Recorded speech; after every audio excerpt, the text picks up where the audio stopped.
आप सभी का एक बार फिर से स्वागत है अंकुर अपडेट्स यूट्यूब चैनल में। तो जिनका भी यूपी पुलिस के 60,244 वाली भर्ती में सिलेक्शन हुआ था वो लोग इंतज़ार कर रहे थे कि कब एडमिट कार्ड जारी होगा, और दिमाग में ये भी चल रहा था कि थोड़ा जल्दी पता चल जाता और तो उसी हिसाब से हम लोग अपना जो भी डॉक्यूमेंट है वो बनवा लेते।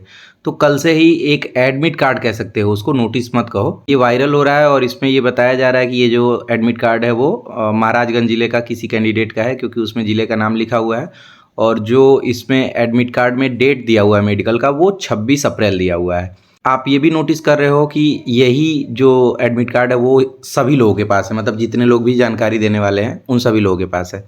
तो चलो जानते हैं कि इसमें सच्चाई है या नहीं है, या फिर ये फेक है, और अगर सच्चाई है तो कब से मेडिकल स्टार्ट होगा। ठीक है, तो आप इसको पढ़ सकते हो ध्यान से। इसमें लिखा हुआ है बुलावा पत्र, सेवा में अभ्यर्थी, उसका नाम, उसके पिता का नाम, बाकी वो जिस गांव का निवासी है, और यहाँ पे आप देख सकते हो इसमें जिले का नाम दिया हुआ है। ठीक, यहाँ जो आपको पूरा दिख रहा हुआ है ये प्रोटोकॉल वाली भाषा होती है, इसको बहुत ज़्यादा आपको पढ़ने की ज़रूरत नहीं है।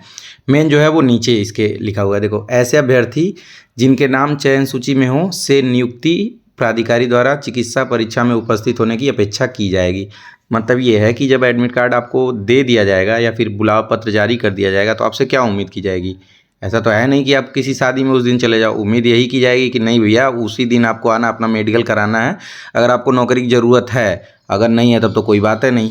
ठीक, और अगर दूसरे वाले लाइन में पढ़े, नियुक्ति प्राधिकारी महानिदेशक चिकित्सा स्वास्थ्य के परामर्श से चिकित्सा किए जाने के लिए 3 चिकित्सकों के पैनल से युक्त एक परीक्षा परिषद। मतलब इसका ये मतलब है कि जो टीम बनेगी वो 3 चिकित्सक का पैनल बनेगा। ठीक है, वही आपका मेडिकल करेंगे, और बाकी जब मेडिकल हो जाएगा अगर आप उससे संतुष्ट नहीं हैं तो जैसे डीवीपीएसटी में आप लोग चैलेंज किए थे फॉर्म भर के कि नहीं हम खुश नहीं हैं, आपने सही से लंबाई नहीं नापा, फिर से नापिए, वैसे ही आप दोबारा मेडिकल के लिए अप्लाई कर सकते हो और उसी टाइम कर सकते हो। ये नहीं कि घर जाने के बाद आपको याद आया कि अरे ये तो सही से नहीं नापा, हमको दोबारा नापने का मौका दिया जाना चाहिए, तो कहेंगे कि भैया दोबारा मौका अगले भर्ती में मिलेगा, इस भर्ती में नहीं मिल पाएगा। समझ गए?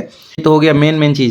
इसके बाद देखते हैं जो आपके लिए बहुत ही इंपॉर्टेंट है, चिकित्सा परीक्षा परिषद के सदस्य जो जानबूझकर गलत रिपोर्ट देते पाए जाएंगे उनके खिलाफ कार्रवाई होगा। मतलब गलत रिपोर्ट देंगे तो कार्रवाई होगा ही।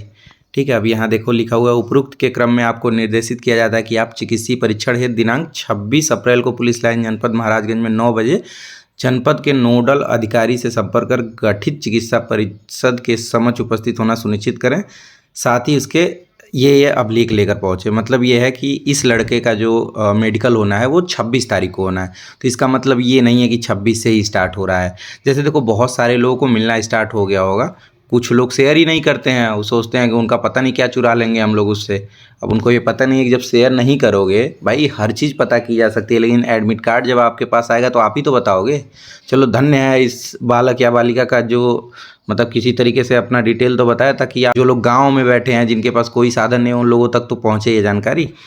तो इसका सेम मतलब ये समझो कि जो एडमिट कार्ड आने स्टार्ट हुए हैं उस पे डेट पहला जो पड़ेगा वो पड़ेगा 22 अप्रैल को, क्योंकि भर्ती बोर्ड ने या फिर ये कह सकते हो पुलिस मुख्यालय ने यही बताया था कि 22 अप्रैल से मेडिकल स्टार्ट होगा। तो मेरा भी जहाँ तक मानना है कि 22 अप्रैल से स्टार्ट होगा, और ये आपको 26 तारीख वाला दिख रहा है तो इस लड़के का 26 तारीख को था, मतलब 26 तारीख को है। ठीक, अब इसमें अगर इसको सही मान लेते हैं, वैसे सही ही मान के चलो, क्योंकि जब बता दिया गया 22 अप्रैल तो ऐसा थोड़ी है कि 22 से एक दिन पहले या रात में बुला के आपके घर में थमाया जाएगा कि ये ले लो भैया अपना बुलाव पत्र चले आना। ऐसा नहीं है ना, 2-4 दिन पहले 10 दिन पहले ही करना पड़ेगा, क्योंकि मैनुअली चीज़ें हो रही हैं और थाने के माध्यम से जाएगा तो थोड़ा समय लगेगा। तो किसी ज़िले में पहले किसी ज़िले में बाद में ऐसे करके मिलता रहेगा। ठीक, और 2 दिन पहले तक सभी को मिल जाएगा। इस चीज़ को लेकर एकदम निश्चिंत रहिए। तो अगर आपको मेडिकल कराने जाना है तो ये तो जानना बहुत ज़रूरी रहेगा कि क्या क्या डॉक्यूमेंट लेके जाना है। बाकी जो भी पिछले वैकेंसी में डॉक्यूमेंट लगते रहे वो तो आप लोगों को कम से कम 1000 बार सब लोगों ने बता दिया होगा। अब ओरिजिनली में आपको जो लेके जाना है वो मैं आपको बता देता हूँ। तो देखो, शैक्षिक योग्यता प्रमाण पत्र, मतलब हाई स्कूल, इंटर, ग्रेजुएशन जो भी आप लोगों ने किया हुआ है इन सभी के 2-2 फोटोकॉपी, ठीक है, लेके जाना है। उसके साथ जो अंतिम शिक्षण संस्थान वहाँ से एक चरित्र प्रमाण पत्र बनवा लेना। अगर आप 12th पास हो तो उस स्कूल से बनवा लेना, अगर आप ग्रेजुएशन किए हो तो आप वहाँ से बनवा लेना।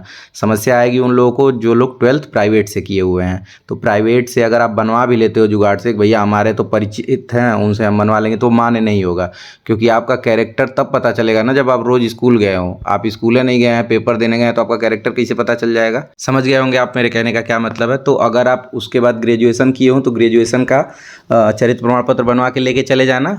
और फॉर्म भरते टाइम अगर ग्रेजुएशन नहीं शो किया है तो जब आप लेके जाना वहाँ सभी डॉक्यूमेंट, तो उसके साथ साथ अपने ग्रेजुएशन वाले डॉक्यूमेंट के फोटोकॉपी भी करा के लेके चले जाना। ठीक, जो जाति है और जो निवास प्रमाण पत्र है इन दोनों को ओरिजिनल लेके जा रहा, मतलब इन दोनों को ओरिजिनल आपको लेके जाना है, समझ गए। बाकी और ओरिजिनल हो या ना हो, ठीक, तो इस चीज़ को लेके टेंशन फ्री रहिएगा। जिन लोगों के डॉक्यूमेंट कहीं जमा है नहीं मिले हैं वो लोग तो एकदम ही निश्चिंत हो जाएं। और ये आपको ये ध्यान रखना है कि जो ओरिजिनल लेके जाना है दोनों, जाति और निवास प्रमाण पत्र, उसके दो फोटोकॉपी भी लेके जाने हैं। ग्राम और मोहल्ले के 2 संबंधित व्यक्तियों द्वारा भली बात जानने और पहचानने का चरित्र प्रमाण पत्र लेके जाना है। तो इससे ये क्लियर हो गया कि ग्राम प्रधान द्वारा जो बनाया गया है वो लेके जाने की ज़रूरत नहीं है। तो आप गांव के ग्राम प्रधान और किसी एक और व्यक्ति द्वारा साइन करा के लेके चले जाइएगा। 10 फोटो लेके चले जाइएगा। निर्धारित प्रारूप में शपथ पत्र। अब निर्धारित प्रारूप का शपथ पत्र मैं अभी आपको दिखा देता हूँ। एक आपको ID प्रूफ लेके जाना है जिसमें आधार कार्ड, पैन कार्ड या फिर ड्राइविंग लाइसेंस होना चाहिए। ठीक, और इसके साथ साथ ये भी बताया गया है कि जिस दिन आपका एडमिट कार्ड पे दिखाया गया कि इस दिन आपको पहुंचना है, अगर उस दिन नहीं पहुंचोगे तो आपका जो भी है उसको निरस्त माना जाएगा। अगर आप नहीं पहुंच पाते हो किसी कंडीशन में तो यहाँ 5वां पॉइंट पढ़ो। चिकित्सीय परीक्षण से उस दिन अगर आप नहीं पहुंचते हो तो जो आपका चयन फाइनल होने का सपना है वो कहीं ना कहीं रह जाएगा, क्योंकि इसमें सीधे बता दिया गया कि आपका चयन अभ्यर्थी को निरस्त कर दिया जाएगा। ठीक, और बाकी और भी इसमें बहुत सारी चीज़ें बताई गई। इसमें ये नहीं बताया गया कि अगर आप उस दिन नहीं पहुंच सकते हो, पेपर है, तो क्या दोबारा आपको मौका मिलेगा कि नहीं। तो देखो, मेरे कहने का मतलब यह है कि आप चले जाना उस दिन, वहाँ उनसे रिक्वेस्ट करना, एप्लीकेशन दे देना, उसके साथ जो रीज़न है उस दिन मेडिकल ना करा पाने का वो बताना। अगर मान जाते हैं तो ठीक है, मैक्सिमम चांसेस है कि मान जाएंगे, जैसे DVPST का डेट चेंज हो गया था वैसे ही। बाकी मैं आपको दिखा देता हूँ कि जो शपथ प्रमाण पत्र है वो कौन सा बनेगा। देखो, ये वाला शपथ पत्र का प्रारूप है, इसको प्रिंट आउट करा लेना और मैं आपको इसका जो प्रारूप है वो टेलीग्राम ग्रुप में दे दूंगा। तो यहाँ आप अगर देख पा रहे होगे तो ये 14 पॉइंट का है। तो क्या सभी को 14 पॉइंट की बनवाने की ज़रूरत है? नहीं। देखो, यहाँ लिखा हुआ है 11वां पॉइंट, यह कि आपराधिक मामले में जो मेरे विरुद्ध पंजीकृत हुआ है, मतलब कोई भी मामला अगर आपके खिलाफ दर्ज है तो ही आप 11वां पॉइंट इसमें डलवाना, नहीं तो 11वां पॉइंट को मिटवा देना। ठीक है, तो मेरे कहने का मतलब ये है कि यहाँ देखो, दूसरा पॉइंट ये है कि मेरे विरुद्ध कोई आपराधिक मुकदमा मेरे जानकारी में पंजीकृत नहीं हुआ है। तो अगर ये आप दिखाओगे तो 11वां नहीं दिखाओगे, और 11वां दिखाओगे तो ये वाला नहीं दिखाओगे। समझ गया ना? तो कुल मिला के कितने पॉइंट का आपको बनवाने की ज़रूरत है ये अच्छे से समझ गए होंगे। तो ठीक है, आप लोग अपना इंतज़ार करो कि कब एडमिट कार्ड आता है। बाकी आ जाता है तो कमेंट करके ज़रूर बताना। मुझे जानकारी मिली तो मैं सोचा आपको बता दूं। अब देखो, रात में 12 बजे 1 बजे पता चलेगा तो हम कहाँ से घर घर घूम के थोड़ी बताएंगे मतलब एडमिट कार्ड आया है कि नहीं आया है। अब भाई, घर घर घूम के हल्दी बांटी जाती है, कार्ड बांटा जाता है, ये थोड़ी बताया जाता है कि एडमिट कार्ड आ रहा है। तो ठीक है, आप लोग एंजॉय करो, मिलते हैं अगले वीडियो में। तब तक के लिए अपना ध्यान रखो, बाय बाय।